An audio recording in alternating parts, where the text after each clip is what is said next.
under arrest, t-shirts, books, and past events videos that you can check out his website at www.zenbitchslap.com. Today we have a reading. We're going to go, if Paul, you have your book available, we're going to go into the doctor's opinion this morning. How's that sound? On page Roman numeral 28.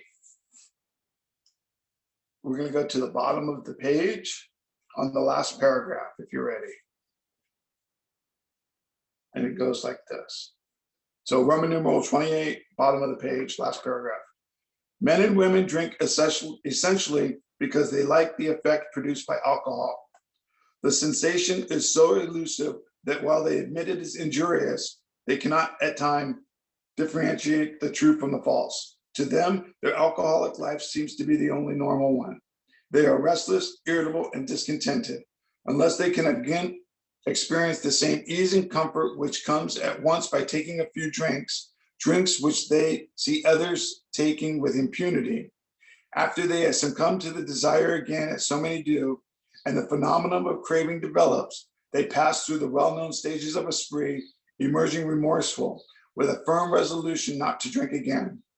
This is repeated over and over, and unless this person can experience an entire psychic change, there is very little hope of his recovery.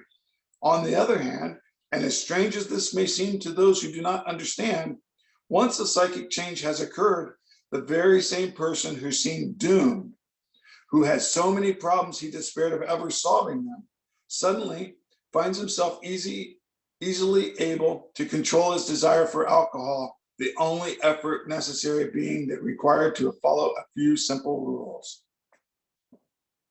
So that's from the doctor's opinion, page 28, page 29. And Paul, if you could rip out on that, I'll get you unmuted.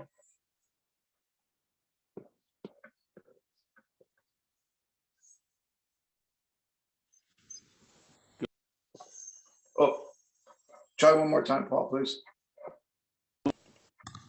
Okay. Good morning, everybody. Paul, alcoholic. Yeah, one of the last sentence of follow a few simple rules. One of them is not drink. Yes, that would be good. Yeah. Can you hear me? Yes, Paul, we got you. So yeah, let's read this. Let's read this over.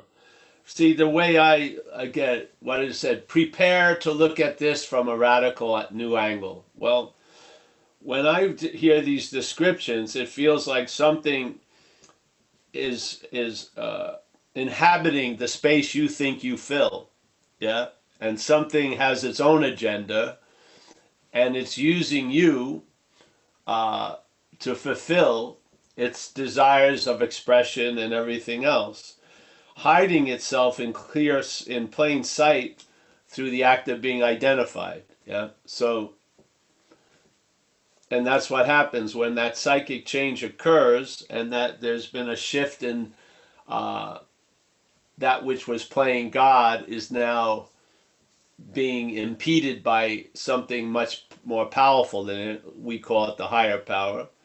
Then it looks like, hey, what is that? And it's strange that this may seem to those who do not understand. Once a psychic change has occurred, the very same person who seemed doomed, who had so many problems he despaired of ever solving them, suddenly finds himself easily able to control his desire for alcohol. See, I like the way he keeps using this. Suddenly finds himself. In other words, an effect has happened without him being the cause, yes? So I didn't produce this effect. I become aware of the effect. So I suddenly finds himself easily able to control his desire for alcohol. Yeah, he found that out. He didn't acquire that or strenuously work towards that goal. It happened. Yeah. So basically, we're infected, or something is in us, seemingly, and it talks to us as us.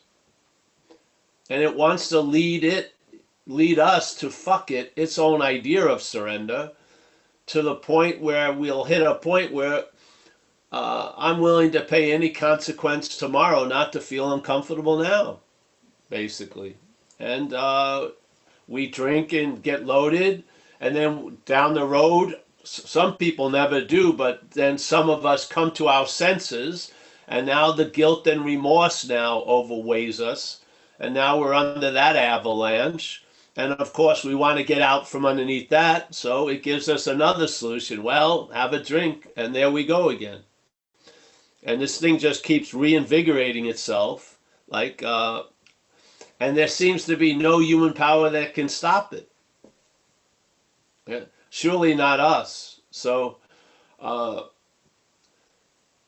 program of AA opens up a portal through doing the work, the steps, and now community, and taking the suggestions for a power that's a greater power that doesn't seem to be accessible while under the tyranny of the lower power.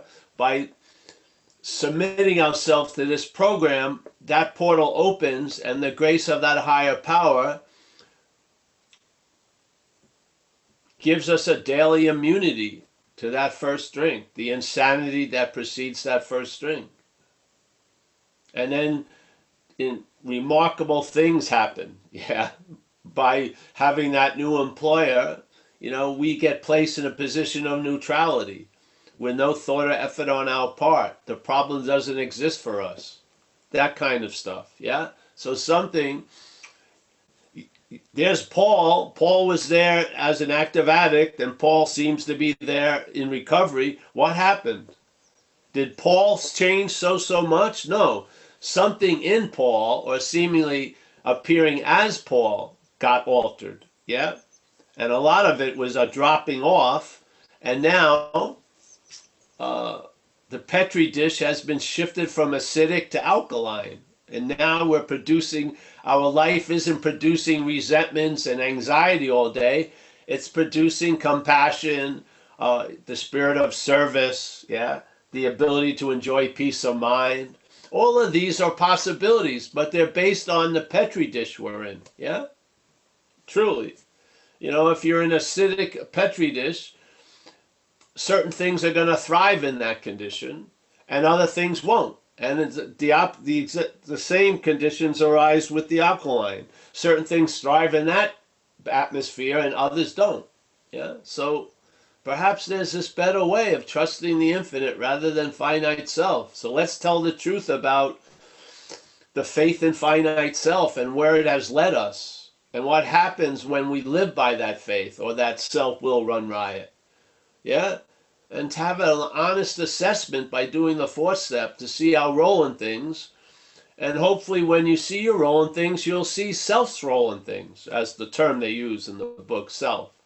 To me, and that idea of self represents like a foreign pathogen, a parasitical movement, however you want to picture it, but as long as it's under the title other, yeah, other, it is not of me.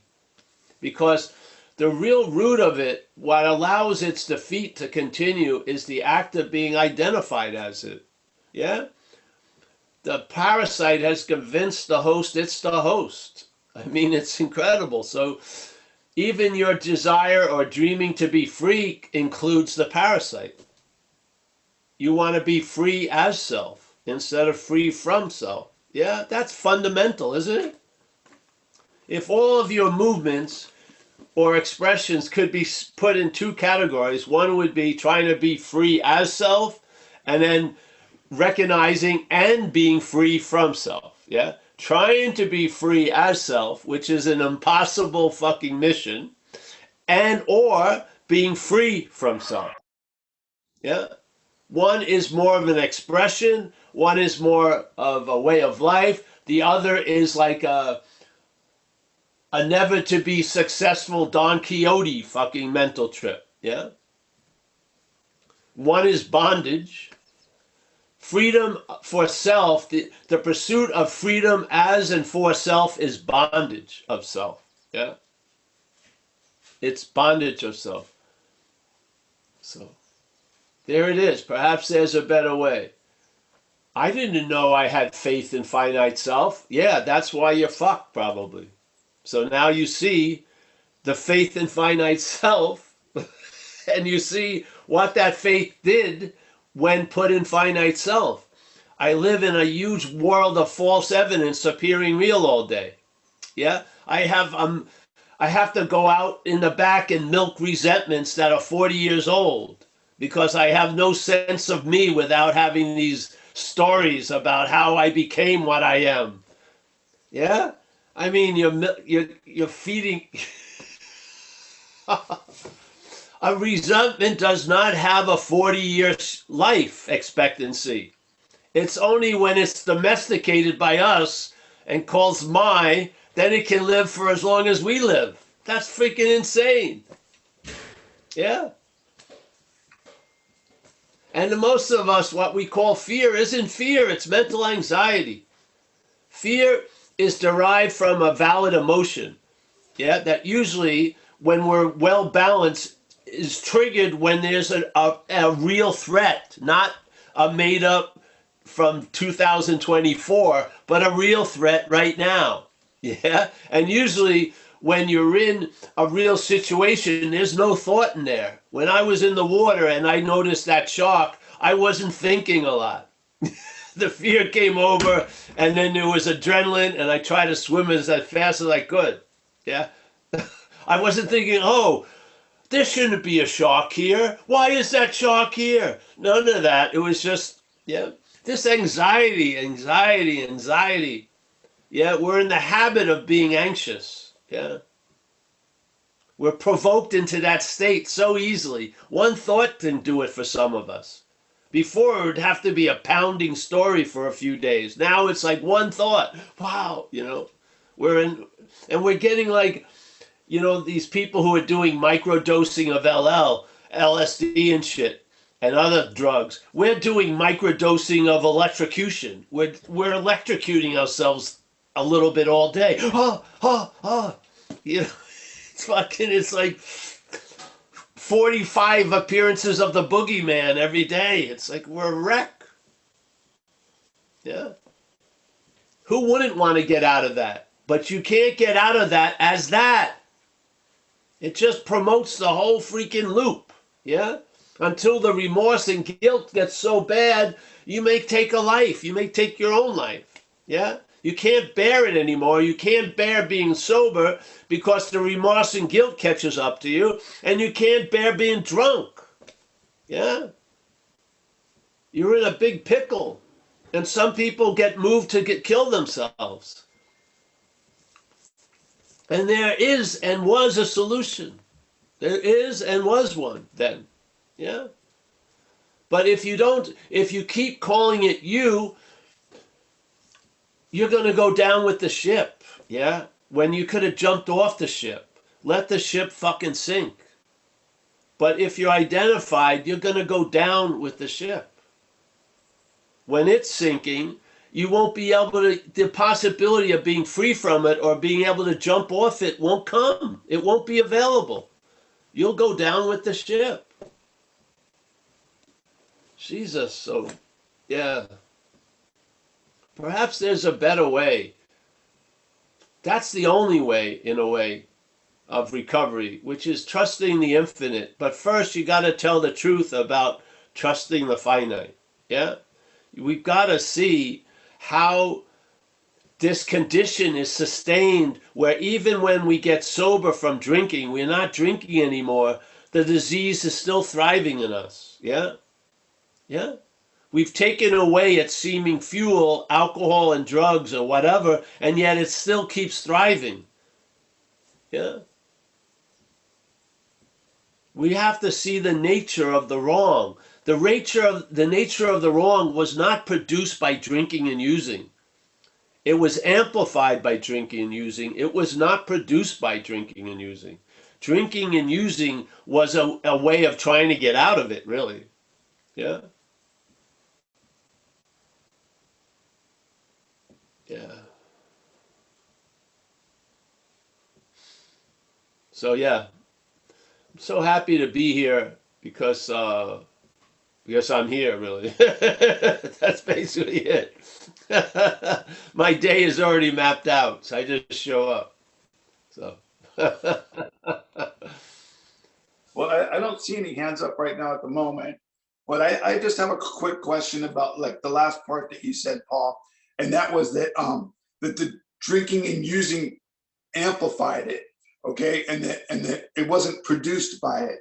So does for me, like, and correct me if I'm wrong here, but does that explains a lot of the the restless, irritable discontent that I found, like when I was like 11 and 12 years old, when I was trying to use sports activities to try to get out of self. And that I had to work out for an hour and a half, but then once I found a beer, then it gave me that ease and comfort instantly. And then so then the sports got put on the back burner, and yeah, I never went back, basically. exactly. Because, Oh, yeah, there was a need and an imperative that wasn't understood by us nor the people around us, probably. Yeah. And then, I mean, to me, when I was 12, drinking was like a medicine. And then, but my family and especially the authorities saw it differently. And their solution was punishment. But I didn't, I was that type that of an alcoholic that I was willing to pay any consequence tomorrow not to feel uncomfortable today. So punishment didn't work for me. Yeah, it didn't steer me clear. I just was more and more secretive, or more, I got more slicker. Yeah. Yeah, something and you'll know it when by its absence. When you're relieved of it, you'll realize what was going on. And I think every addiction is basically premised on trying to get out of self, really. Yeah. Eating a lot or whatever. I think they're all basically, what you're into is different, but what you're trying to get out of is the same. Yeah, it's all trying to get out of self. And of course, we've run into that big statement that to me is so impactful, which is self can't get out of self. That we have to come to an understanding around that, or we're going to keep running into that same wall over and over and over again. Yeah, all the head will only change vehicles. It still hopes to get through. Yeah, it's not. I don't think it has the ability to learn self can't get out of self. That has to be learned somewhere else, the innermost or something. Something in your gut has to know, hey, I've tried 15 different modalities. The 16th ain't gonna work. Yeah. Yeah, so let's you know I see it all day, people call me and they're not talking about drinking and using. They're talking about the underlying causes and conditions, but without an understanding. Yeah. So they're getting batted around like a mouse would by a cat, and they can't understand what's going on. Yeah. All they want to do is feel better. They don't understand why the whole house of cards collapses and everything. Yeah. Yeah.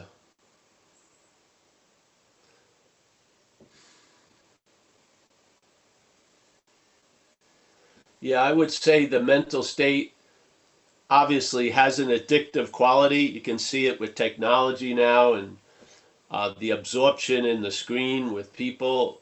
I mean, it's going to be funny when they do like archaeological digs of our time, and they're going to find human skeletons with a certain roundness of the upper spine and the arms like this. They'll be wondering, were they reading deep, deep fucking universal scriptures? No, they were fucking looking at TikTok. You know, I mean, it's going to be insane. Really, look at it. And then, Jesus, wow, it's just unbelievable. And now, well, whatever. That's like the addiction of, Narcissus and the pool, is actually a prophecy of technology, really. looking at your own reflection all day in this little mobile pool. Wow. So the head wants to get out as a form of making what it believes it's in as real. Yeah, it's a weird addiction. And so if you see it, when the feeling of you comes up, it says you've been this for 50 years.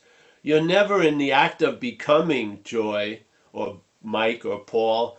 You are Joy, Mike, or Paul. That belief limits so many possibilities, because if you saw that you were in the act of becoming self, you would probably, no mas, no, I sign off. Is there any other options? Whatever. But in fact, when the head presents the idea of self, it says you're it. You're already tagged in the game. So the only thing we can think of is one way, which is to get out. Yeah. So when the irritability, restlessness, and discontent is cooking up its reaction, the reaction is, I want to get out of this, obviously. Not realizing the in is what's producing the irritable, restless, and discontent. And that in is going to also produce itself by trying to get out. Yeah. Because it's going to be the same thing that's in trying to get out. Self can't get out of self. And so it just keeps producing more agitation. That agitation leads to addictions. Like, let me get a temporary relief. It's worth it. I'll go to jail for a few days just to get that rush of cocaine. It makes sense. It does. I'm going to eat this whole cake. I know my stomach is going to be terrible tomorrow, but man, I'm just going to eat the whole cake. Fuck it, I can't get any relief, and it seems like there's a demand there, and I've got to have some relief. This is the bondage of self. Yeah. It doesn't, let's say you can reach 12 feet. It doesn't take your ability to reach away. It just makes it you can only reach 8 feet. Yeah. It limits possibilities. Unbelievable. That's the bondage. It's like being bound by too tight a jacket. Your movements get sort of confined. Yeah. And if you think the jacket is your skin, how are you going to take it off? Yeah. You can't. Yeah. So this whole story of the head is telling you you're it. How are you going to take you off of you? You can't. So you're trying to get out of it as it.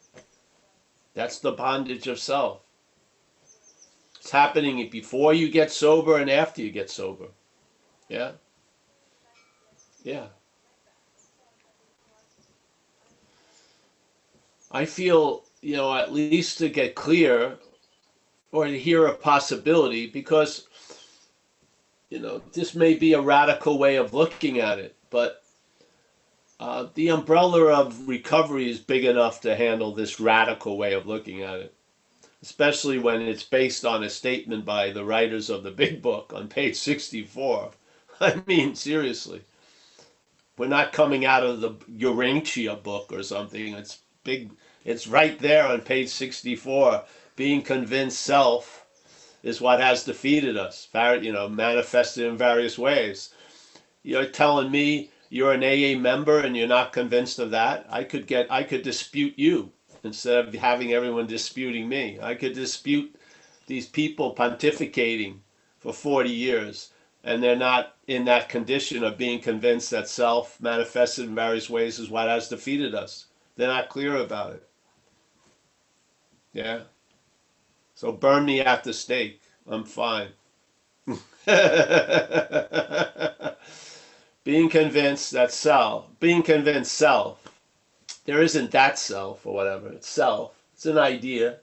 Being convinced this idea manifesting in various ways is what has defeated us. Are you at that point of being convinced? It's available right now. Being convinced, that means a present tense state, being. It doesn't say I was convinced or I'm going to be convinced. It's being. Right now, I'm in the state of being convinced. I'm clear. You don't have to go through the experiences of being convinced. You're convinced, yes? You've been convinced. A certain thing. that you're powerless over certain shit, and that you're not managerial quality. I'm convinced of that. All right. So now I've looked at my role in things, and I've seen something else's role in things called self. And now I start seeing some of the manifestations that I used to call mine are actually, I can attribute to them to self. So why would I want to keep calling resentments generated from a point of view from self mine? It seems insane. Yeah, I would say that's the root of the problem. I keep calling self's manifestations mine. Yeah. So I must be taking self's thoughts as mine. If I'm taking its manifestations, I'm definitely taking its thoughts. And basically, I'm being directed by an extreme fucking rogue system called self-centeredness with the amplification of alcoholism. And that's what's living through me. And I have a very strong feeling, I feel like I'm being used for transportation. I do. Something's living life through me, and it keeps bringing me an interpretation from its point of view that doesn't fit well. I feel like it doesn't, I don't, you know. I used to see it in the beginning when I was sponsoring people. I had a little trick where I'd say, listen, we're not even going to do the 4-step inventory yet. We're going to do an inventory of just what happened today. So, what time did you wake up? You took a shower, you had a cup of coffee, you put on your clothes, you drove to work. Because I'm telling you, you probably had a narration of the head saying, you're not doing anything. You need to be doing more. Blah, blah, blah, blah, blah, you know, the critique. And then you see, well, it looked like I was actually quite busy. Yeah? So here's this narrative that's not even close to what's happening, that's overriding what's happening. That's the bondage of self. You're listening to an interpretation that's not even circa 2021. It's probably from 1998. And it's just hovering over the actual living, and you're paying more attention to that interpretation than the living. That's bondage of self. It's not even close. You did a lot. Hey, you're okay. You don't have to fucking acquire okayness. Who the hell said you've run out of okayness? Inherently, you're of spirit. You're okay. Why is it you have to fucking constantly go through an obstacle course, and the results of the race are based on how the judges saw it? Well, you missed that fucking water hazard. You're wet, you're drenched. I didn't miss. No, you did. I saw you. You missed the water hazard. You haven't done enough. This is insane. Something's playing God in us, with us. Yeah. So,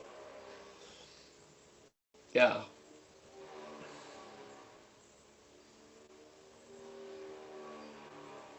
Yeah, so anyone have a question or anything? Share, whatever. All right, Paul. So Mike is stepped out to grab the kid, so I'm stepping in for him for just 1 second. And we have a few questions here.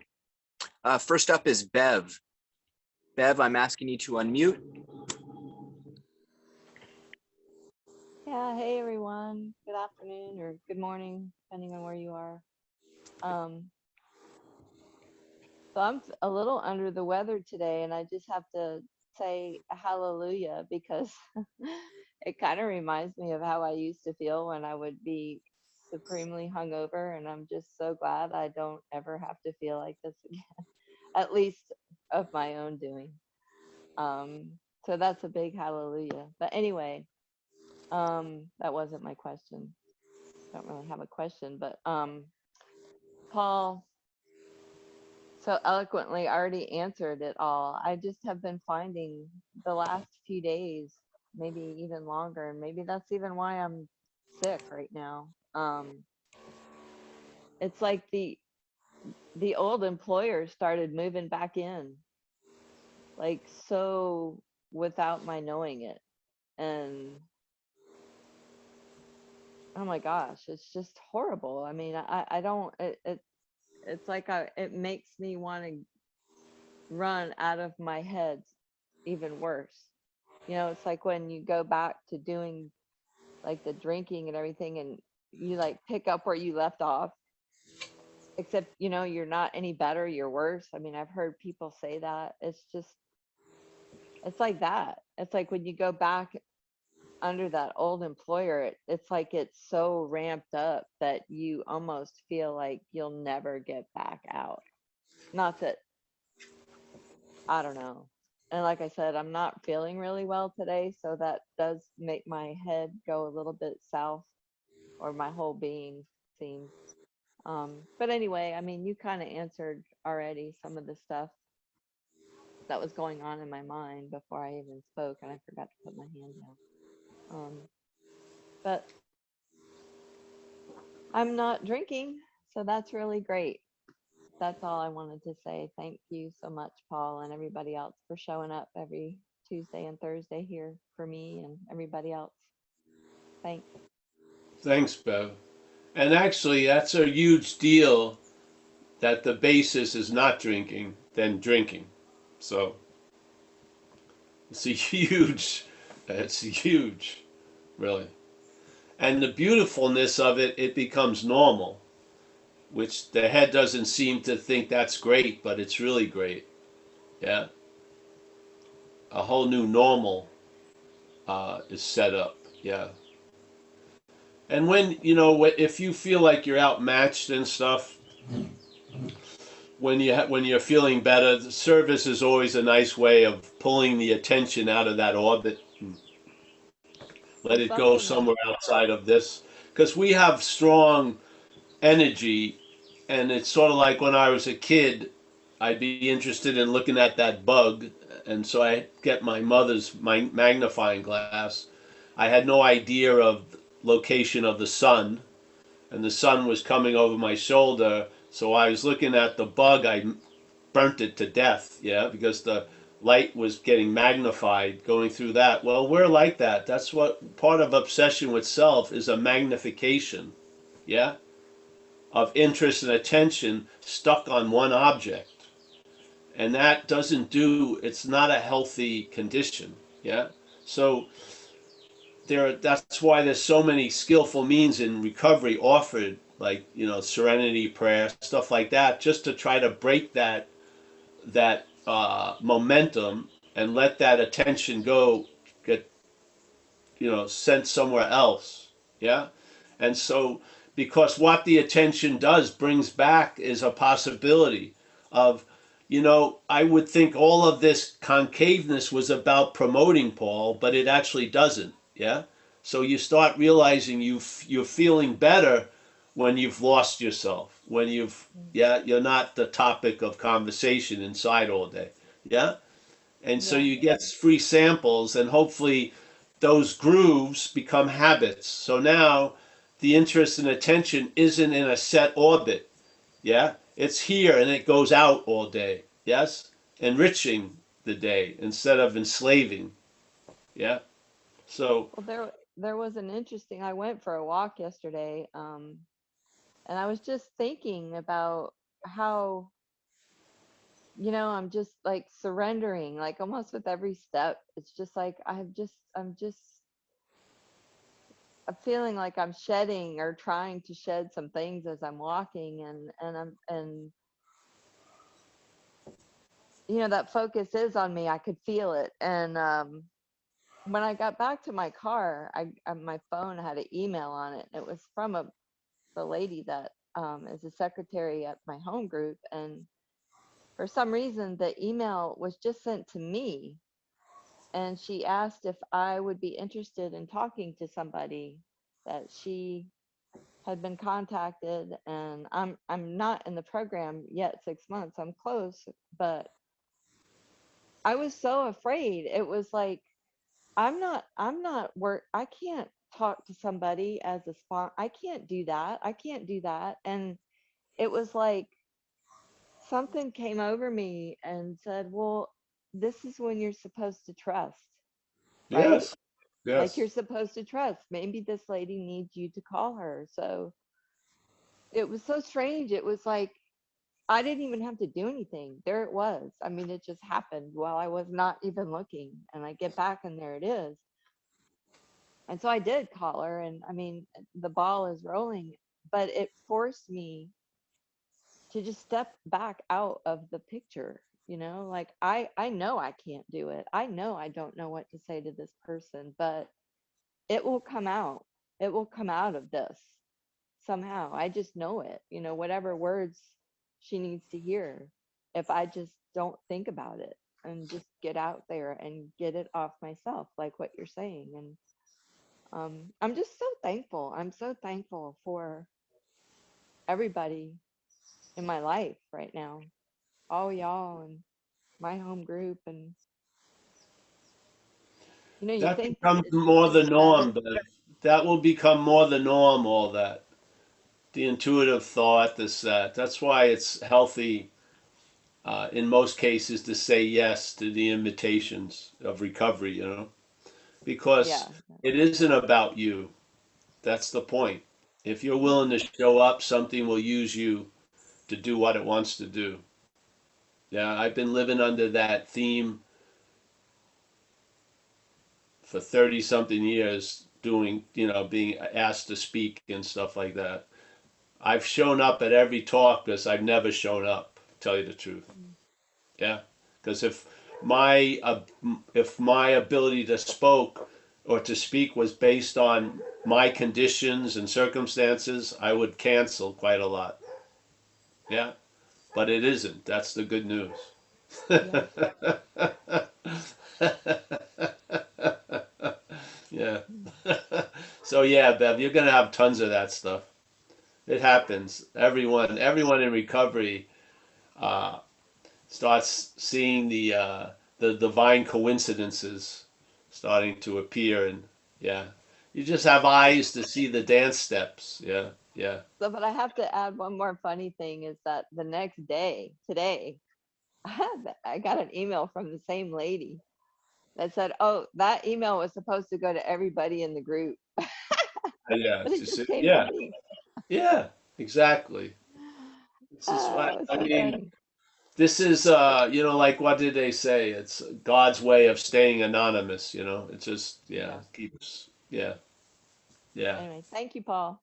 yeah. And see what happens is those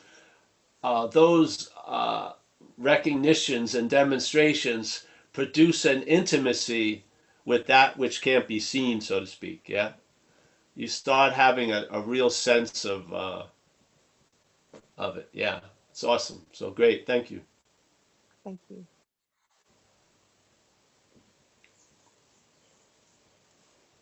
Okay, Paul, we have another question here. We have one from, or Kurt had his hand up, but he lowered it, seems. Bu, if I'm pronouncing that correctly. Ask to Hi, unmute. Yeah. Oh, go ahead, dude. Thank you. hi, it's Bo. Oh, excuse me. But that's a nickname, so it doesn't even matter. um, I didn't have a question exactly. I just wanted to express gratitude to you, Paul. I've been saying the same kind of thing for like maybe a year and a half now, to either my friends in the program or other people around me, just being like, this we seem to be just scratching the surface of what the actual issue is. And so it's very much of it's very refreshing to hear someone else say that, to kind of point to what the actual issue is, and that there is still a solution there, and there was a solution even when we didn't recognize it in active addiction. It's just yeah, it's just very refreshing. I wish there were more like actual structured programs or meetings that had to do with the non-dual approach with recovery, but for now this is wonderful, so thank you. Thank you. Yes. Well, there will be, Don't worry. There will be. Yeah. It's like the seed, like the spores get carried in the wind. So Zoom is like a wind. So you can disperse seeds on a larger area. And then those seeds will take off and people have a knowing of something and then there'll be words put to it. And yeah. Yeah. That's how it works. You just have to be persistent with the spores.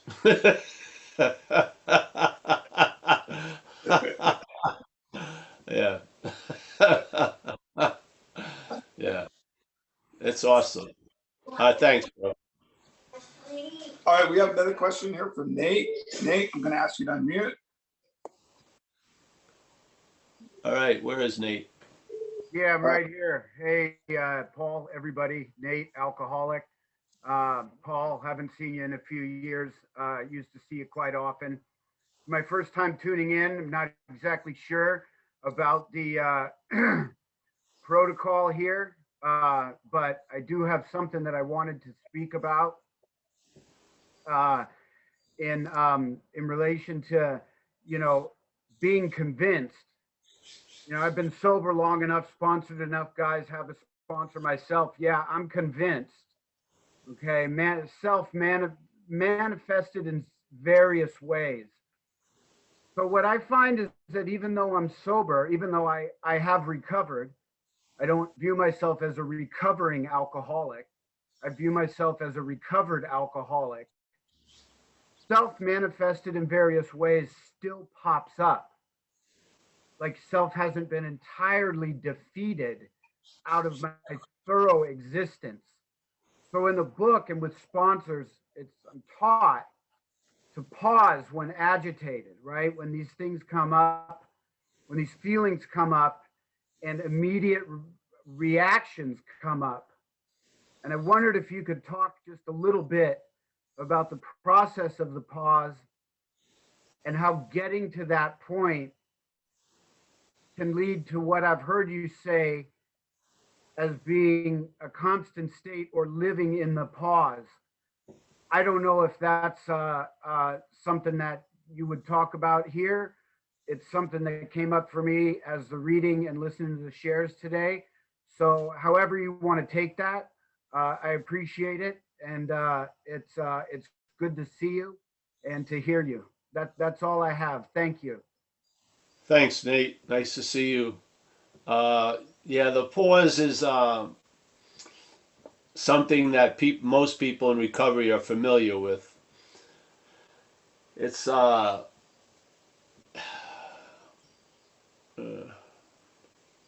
it's like a timeless moment in time.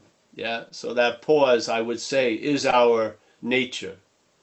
So of course, when there's agitation coming from the mental nature, let's say, in other areas, to have the ability to go back to home base, so to speak, yeah, pause, you'll see things in a new way, yeah. So that pause, again, you don't know how it occurs, but you can entertain it, just like surrender. So if surrender happens and now you can entertain surrender, so it becomes surrendered. So the pause is something that can become obviously much more frequent, and even though you may not be even having the experience of the pause is influencing a lot of the day. Yeah, yeah. So yeah, I feel the pause is a quote unquote appearance of our real nature, so to speak. Yeah, it's obviously way prior to thought and everything else, and I think that's where we're at actually, is at the pause. We're not at the mental agitation. We're at the pause. Yeah, so that's how I see it, and that's why I said you can live from a pause, because it's like living from what you are. Yeah, we are doing that, but there can be an awareness of it or a knowing of that. Yes. Yeah. So the pause is, it's an event, but there's also an invitation in there also.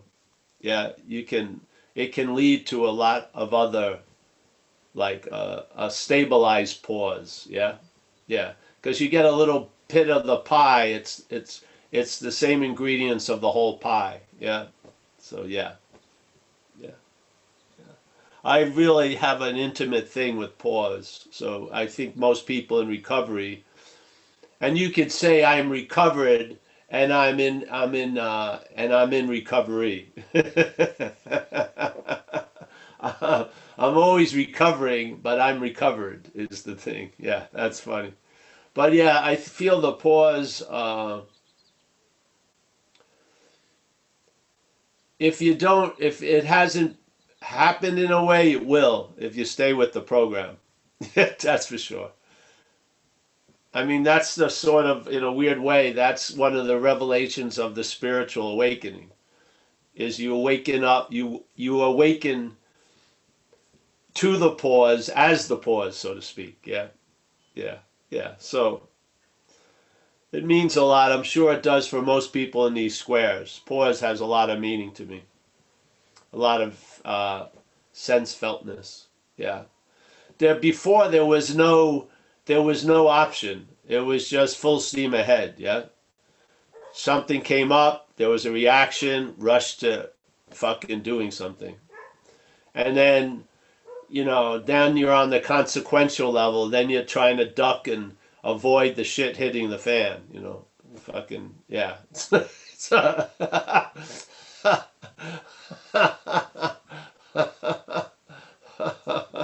Yeah. I feel the four pauses are really, it's a free sample of what we are really. Yeah. So, all right. Thanks, Nate. I hope that was close to the answer, answering of it. Good. Okay, next up we have Kurt Z. Kurt Z asking. Hey, buddy. He's So just asking a question to be of service to others. So go ahead. So I was going to go back to the reading, but the whole pause. I appreciate you saying that's the primary place, that position of neutrality. That's the primary place. But here's what I wanted to read. It says, on the other hand, strange as it may seem to those who do not, once a psychic change has occurred, the very same person who seemed doomed, who had so many problems he ever despaired of solving, suddenly finds himself easily able to control his desire for alcohol. So I get this is an objective experience from someone looking at us from the outside. But my experience is, and we talk about this a lot, is it's not about control. If the problem's been removed, then there's not a need to control it. Yes. And because that control, it says, in the book, it says, by every form of self-deception, experimentation, I'll prove myself an exception to the rule, therefore in control of it. So we always emphasize this in the beginning because power, control, and choice, the way it was posed to me was, if I lose one, do I lose all three?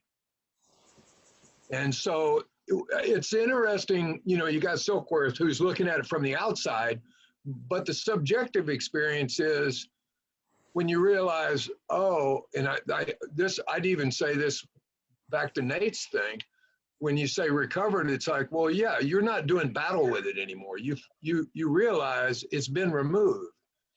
And the next step is this condition you were talking about, where you realize this is the position of neutrality. Like the thought and agitation isn't primary. Like I used to think that was my default, was self-centeredness. It's not. My default is, like you said, that position of neutrality or that present state place, like that pause, right? Like that's where you can live from. And that gives you a whole different view. It's kind of like I tell people, get some popcorn, sit down and watch the show, because that's kind of how it So I just wanted to throw that in Well, thank you, bro. Yes. there. Now you're getting into some tasty morsels. Yes. Well, I think,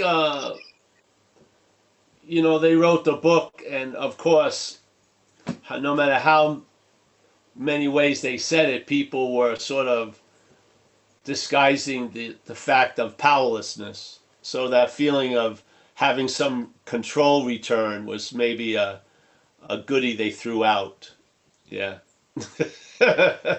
Because I'm sure someone who likes control would surely love to be able to control their drinking or control the desire to drink. But yeah, because the powerlessness, yes, yeah, I don't have a desire to drink. That's how it happened with me.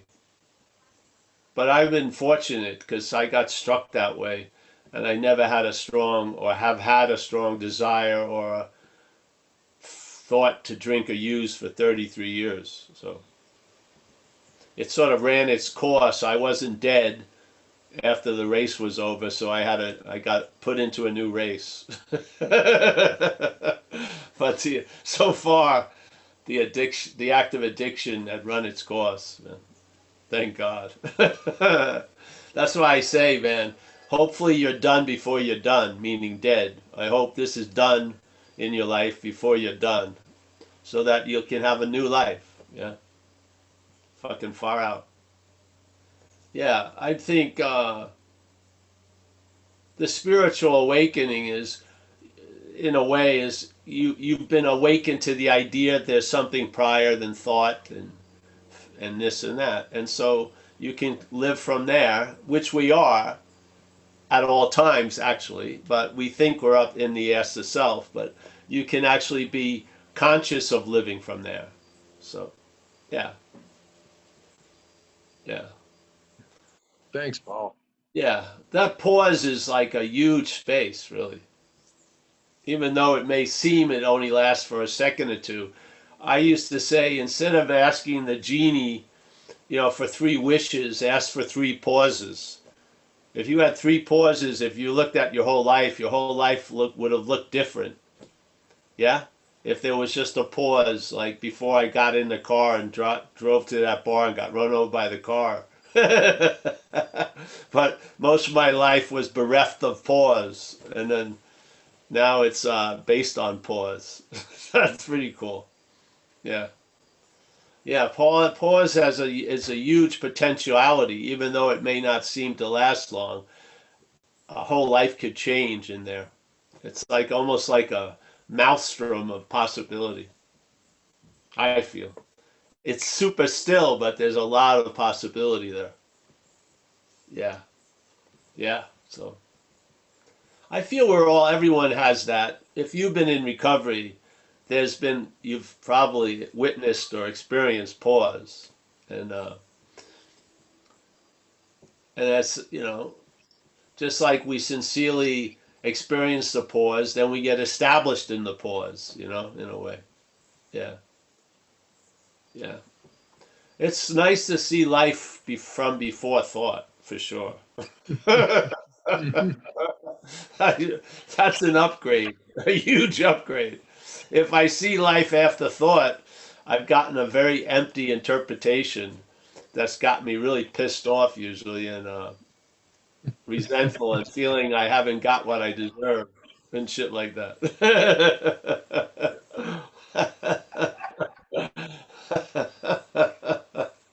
So yeah. Thanks everyone. Thanks, Kurt. Mhm. All right, well, that's all for the questions we have for today, Paul. Unless you have something else, or if anybody else has a question today, we can get that fielded for you. If not, Well, that's awesome. That was a nice day. okay. Well, let's thank Michael Stace S for and Jacob for running the show today. Let's Oh, thank Mike Z Paul, for Paul, excuse yeah. me, Paul. Suzanne just raised her hand. Could we Oh, okay.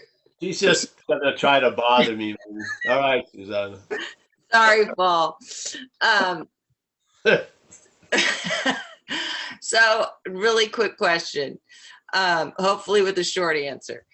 But when you were talking about the pause and trying to stay in the pause or whatever, not trying to. Not trying to stay in it. No. Okay, so that's the question. When the pause comes, and then like you were talking about in the morning or whatever, you get up and the head's already telling you you're behind and you could have done this and you should have done that. Or what do you do? I already know what the answer is going to be, but when that chatter happens, how do you not jump on the bus? When that door opens, how do you avoid from getting in and going for the ride? Because I think I see a bigger picture now.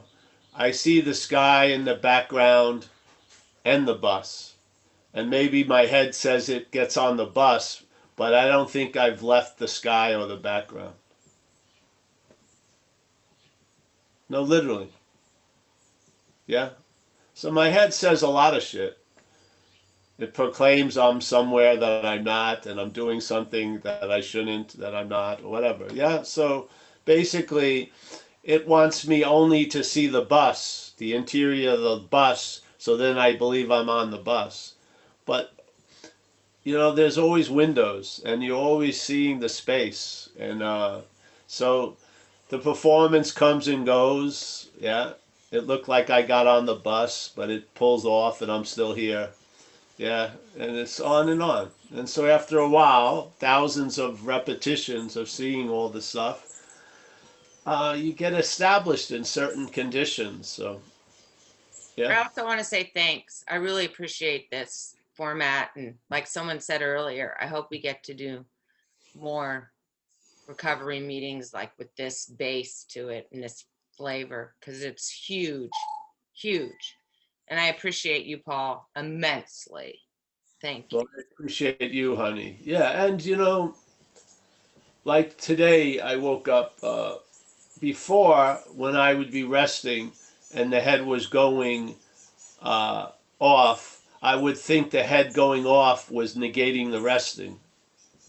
Now I don't see it that way. I'm laying very peacefully and the head's running like on a treadmill, but I haven't left the bedroom. So, yeah. So that was sort of almost like an antagonistic thing, is more a big space with shit happening in it. Yeah. Yeah. It's the same event, but it's just held differently. So now I lay there and you know, there's sounds you can hear. You know, there was a trip, one of those things they sent out into space, like the Voyager, and it went way past a lot of planets. They sent back empty space has a hum to it. There's a sound, yeah, of the waves, the plasma wave shit. Almost like a plasma wave breaking on the shore of nothing. There's a sound. There's sounds in us. You can rest there also. Yeah. There's a hum of the I am, so to speak. And if you pay a little attention to it, it'll become more attractive to the head. Yeah, because it's before every other sound. Yeah. So there's, yeah. The thoughts don't make anything so. It's the my that allows a lot of meaning to be given to thoughts, the idea of being the thinker. But if you notice thinking and you're noticing from some other place, you can't be the thinker. You must be the noticer of everything. Yeah, so maybe that's our nature.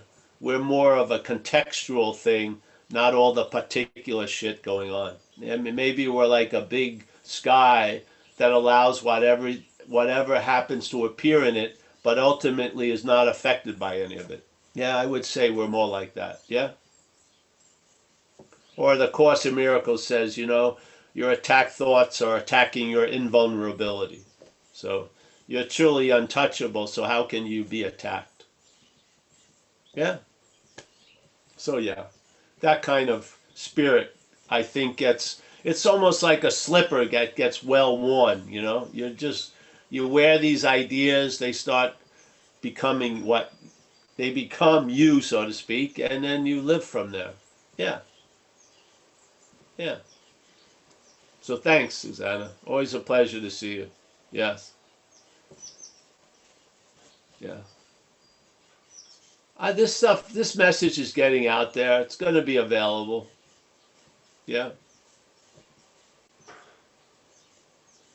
The best of Paul Hedderman will be around after Paul leaves, seemingly. Hosts, save those old CDs. They're valuable. From 1990 something. So, yeah, thanks everybody. Oh, let me say goodbye. I didn't do that. Alex, nice to see you. Looks beautiful out there. Very nice. We got Eamon. Nice to see you, Eamon. Leah, as always. Yes, she's got a sort of a bib on. Looks like a bib. Oh, all right. I love when you have a tablet and you haven't written anything. That's good. That's progress, Leah. Progress. We got Joseph, as always, from France. Susanna, Walter from the Netherlands. He's leaving. Nice to see you, Walter. We got Ruby Rose from Wichita, holding the fort in the west. We got Stefan on having never left. We have Nate. Nice to see you, Nate. We got Chris B, looking fucking primal there. We got Kristen. Nice to see you, honey, outside. We got Tom from Keene, New Hampshire. I sort of liked it there. I used to live in Washington, New Hampshire, up there. Yes. Kerry, always. Hawaii transplant. Yes. Fantastic. Noah, nice to see you, Noah. Yeah, very nice. Kurt, as always, the wise one from Redondo Beach. Rich A, always a pleasure. Yes. Jacob. Michael S., thank you for doing the service, Michael. Always. For helping out the meeting. Alex again. We got Mike Z. He's the backbone of Zen Bitch Slap organization. We have Tommy there. We got Bev. Paul. Nice to see you, Paul. We got, what's this? Alex. Oh, she's outside. We got Rob Farr, always. We got Jill, or Gil, Leeds. She's in Leeds, United Kingdom. Carl, nice to see you, Carl. We got this group already. We've got this group. Oh, Kana, nice to see you, Kana. We got Nina, always a pleasure. Nina, make sure you let me know when you're coming and stuff. So You don't want a surprise? you can surprise, but I may not be here, so you better call. Just kidding. I'm just kidding. There's Monique, the ceremonial queen of Alberta. There she is. Nice to see you. Say hello to Mom for me. We got Tanya with her lovely child. Nice to see you. Nice to see you, honey. Yes. Yes. What's this? Yes, very good. We got Stefan on having never left. Malkin truly hasn't left today. Nice to see you, Malkin. Oliver, thanks for that opportunity to share it at that meeting, Oliver. Pleasure. My pleasure too. Celia. Oh, Celia, always nice to see you. Yep. Live or not live. Maggie, we got Eligio. Susanna W., she's left the room. Thanks, everybody. Thanks so much for all the support. Appreciate it. And yeah. See you tomorrow, whatever day. See ya. Bye.